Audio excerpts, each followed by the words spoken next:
كل سنة وانتم طيبين، وفي رمضان دايما متجمعين. وعشان رمضان يحلى بلمتنا لازم نعمل ايه؟ احلى زبادي بيتي ناكله من ايدينا.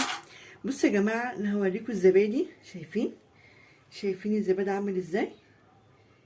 شايفين التماسك بتاعه؟ لو عايزين تشوفوا بقى الزبادي ده عملناه ازاي بالشكل التحفة ده، بصوا، متماسك جدا جدا، مفهوش ولا نقطة مية.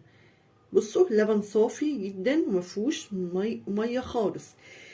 اول حاجة تعملوها هتخشوا تشجعوني بلايك واشتراك في القناة، ويلا بينا نشوف الفيديو. بعد ما تعملوا اللايك والاشتراك في القناة وتدعموني، يلا بينا نشوف عملنا ازاي الزبادي المتماسك ده.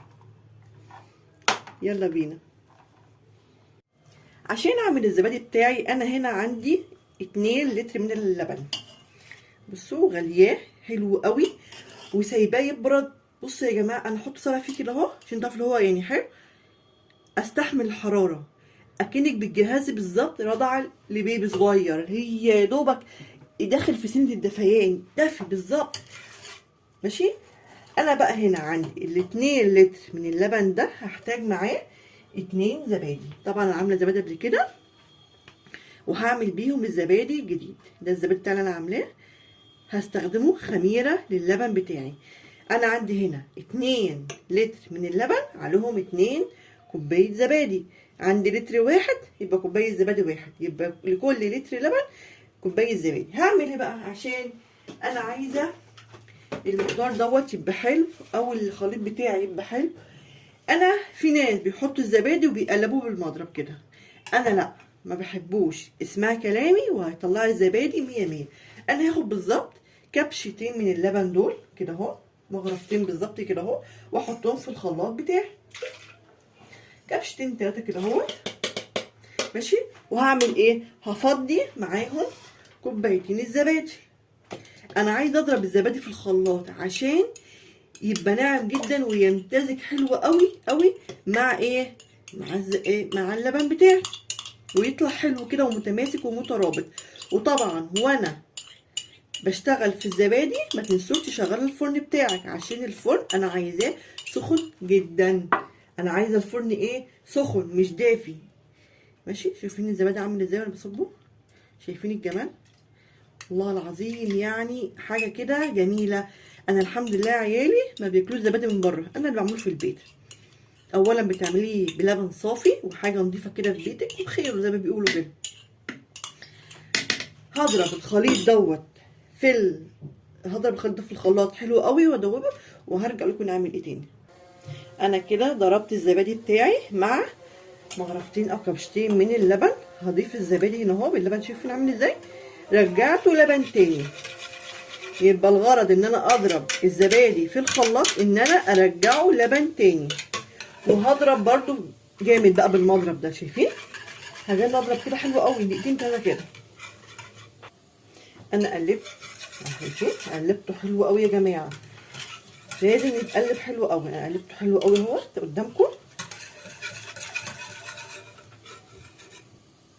نجهز الكوبايات بتاعتي، احطها في صينيه عشان هدخلها الفرن. ماشي. هصب بقى الزبادي بتاعي في الكوبايات ديت.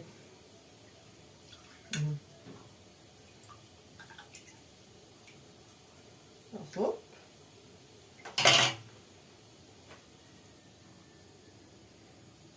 كده احسن، صب قدامكم كده احسن. ادي تقليبه كده بالمغرفه واصب في الكوبايه بتاعتي. ادي تقليبه بالمغرفه واصب في الكوبايه بتاعتي.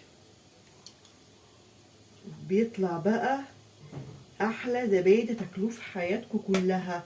زبادي بيتي جميل ومتماسك وطعمه حلو جدا.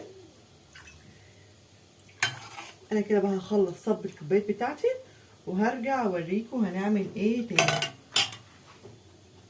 انا كده خلصت الزبادي بتاعي، صبيته في كوبايات، هدخله الفرن ساخن جدا جدا. يبقى احنا كده عشان الزبادي يطلع حلو، اول حاجه اللبن يكون دافي زي دمعه العين كده اكنك بتعملي رضعه.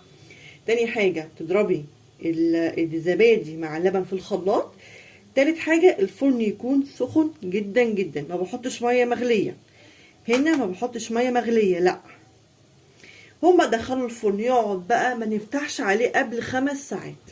يعني انت لو عاملاه الظهريه يعني 5 ساعات، وحطيه من بالليل للصبح كده يعني، سيبيه وبعد ما يطلع دخليه في التلاجة ساعتين 3، وبعد كده تاكلوا بألف هنا. ودوت يلا بقى ندخله الفرن وهرجع واوريكم تاني. وده كده شكل الزبادي بتاعي بعد ما طلع من الفرن ودخلته التلاجة ساعتين 3. بصوا يا جماعه عامل ازاي، بصوا ما شاء الله، بصوا ماسك جدا جدا ومترابط وحلو قوي قوي. ولو بقى عجبكم الفيديو ما تنسوش تدعموني بلايك واشتراك في القناه، والسلام عليكم ورحمه الله وبركاته.